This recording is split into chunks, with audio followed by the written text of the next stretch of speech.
Agilus diagnostics brought to you by special report. स्वतःला test करत रहा. शरद पवारांचा आज 84वा वाढदिवस आहे. त्यानिमित्त अजित पवारांनी कुटुंबीय आणि नेत्यांसह पवारांची भेट घेतली.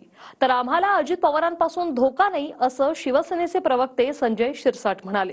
पाहूया.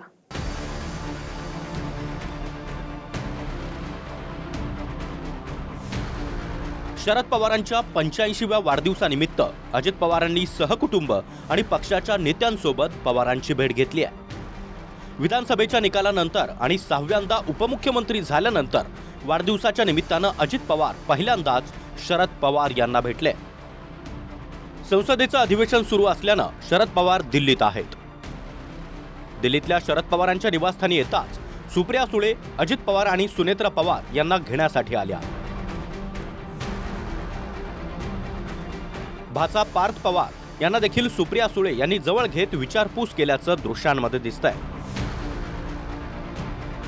जवळपास 20 मिनिटं भेट झाल्यानंतर अजित पवार यांनी आपण साहेबांना शुभेच्छा देण्यासाठी आल्याचं सांगितलं. दिल्लीतलं अधिवेशन आणि महाराष्ट्रातील मंत्रिमंडळ विस्तारावर देखील चर्चा झाल्याचं सांगितलंय.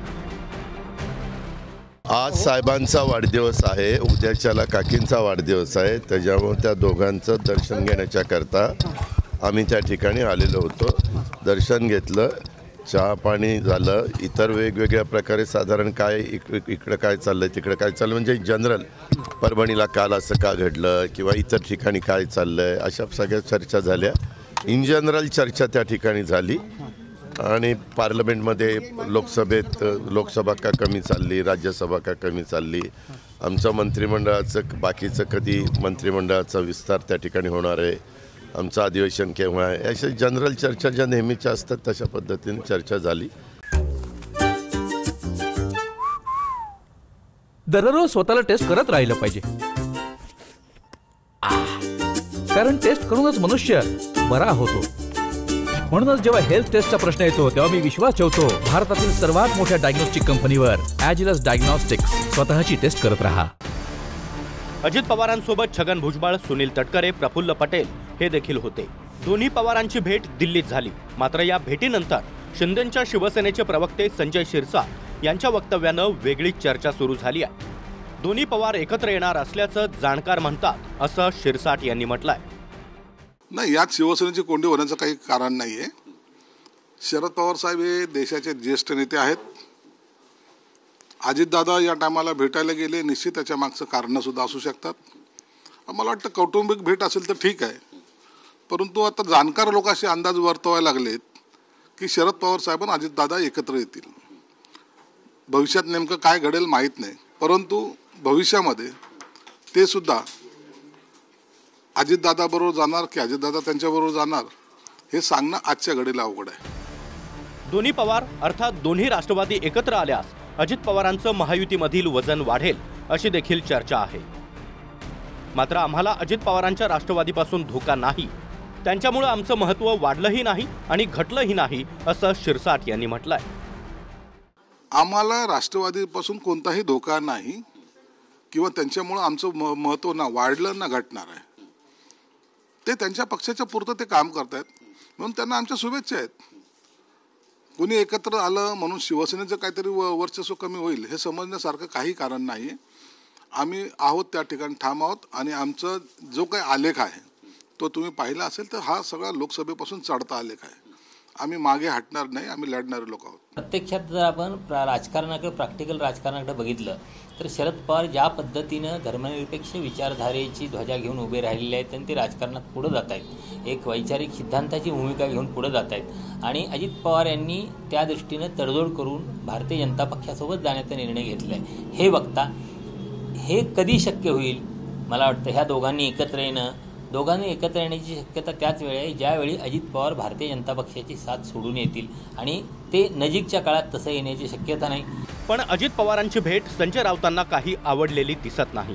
काकाच्या पाठीत खंजीर खुपसून शुभेच्छा देण्यासाठी आले, मी तर नजरही मिळवू शकलो नसतो, अशी टीका संजय राऊतांनी केली आहे. हे निर्डावलेले लोक आहेत. काय शेवटी शुभेच्छा देणं आपली संस्कृती आहे. आमचा धीर नसता झाला आम्ही असं काम केलं असतं तर. माझ्यासारख्या माणसाने जर माझ्या वडीलधाऱ्यांच्या पाठीमध्ये खंजीर खुपसलं असतं माझी डोळ्याला डोळा भेटवण्याची हिंमतच झाली नसते. आपण त्या इतक्या महान माणसाच्या विरुद्ध प्रचार केलात, त्यांच्यावर चिखलफेक केली आणि परत शुभेच्छा द्यायला येता, हे माझं मत मी तुम्हाला सांगतो आहे. महाराष्ट्राला किती आवडेल मला माहीत नाही, पण माझं मन झालं नसतं आणि मी नजरला नजर नसते. तो संजय राऊत म्हणाले की ज्यांनी टीका केली, माझं काम आहे, पण ज्यांनी टीका केली ते आज भेटायला आले तर आम्ही शुभेच्छा घेऊ. मला एक राजकारणामध्ये हे टीका टिप्पणी काही वेगळे पण संबंध असतात ना. बरोबर, तर टीकाच सगळी असते. आमच्या इथं महाराष्ट्रामध्ये यशवंतराव चव्हाण साहेबांनी सुसंस्कृत महाराष्ट्र मध्ये कसं राजकारण करायचं ते शिकवलेलं आहे. त्या पद्धतीनं आम्ही काम करण्याचा प्रयत्न करतो. अजित पवारांच्या बंडानंतर पवार कुटुंबातले संबंध ताणले गेले. विधानसभेच्या निवडणुका ऐन दिवाळीत आल्यानं पहिल्यांदाच दिवाळी पाडवे देखील 2 वेगळ्या ठिकाणी साजरे झाले. पाडव्याच्या सणामध्ये एकमेकांसमोर येणं देखील टाळलं. पण आता निवडणुका संपताच अजित पवारांनीच पुढाकार घेत वाढदिवसानिमित्त शरद पवारांची भेट घेतली आहे. वाढदिवसानिमित्त पूर्वीचा जे काही काळ होता ज्याच्यामध्ये आम्ही सर्वजण कुटुंब म्हणून, राजकीय लोक नाही म्हणून, पण कुटुंबीय म्हणून आम्ही जे भेटत होतो ते खऱ्या अर्थाने कुटुंब म्हणून चांगली गोष्ट होते. काही प्रमाणात इलेक्शनच्या काळामध्ये भेटता आलं नव्हतं. आता इलेक्शन संपलेलं आहे आणि याच्यात कौटुंबिक संबंध जपण्याची जबाबदारी जर आधीच्या पिढीने तिथं घेतली असेल ती चांगली स्वागत करण्यासाठी गोष्ट. आजची टेस्ट लंग्सची म्हणजे फुफ्फुसांची. एखाद्या व्यक्तीकडे किती ताकद आहे हे बाहुंनी नाही, फुफ्फुसांवरून कळेल. तुम्ही पण टेस्ट करा, वाढदिवसांना कामी येईल. त्यामुळे जेव्हा हेल्थ टेस्टच्या बाबतीत माझा भरोसा आहे भारतातील सर्वात मोठ्या डायग्नोस्टिक कंपनीवर, एजलेस डायग्नोस्टिक्स. स्वतःला टेस्ट करत राहा. अजित पवारांच्या राजकारणातील वेगळ्या भूमिकेमुळे 2 राष्ट्रवादी झाल्या. राजकारणामध्ये कोणतीही गोष्ट अशक्य नाही असं असलं तरी भाजपसोबत जाणार नाही हे शरद पवारांनी वेळोवेळी स्पष्ट केलंय. संदीप राजगोळकर, TV9 मराठी, नवी Delhi. Agilus diagnostics brought to you by special report. स्वतःला टेस्ट करत रहा.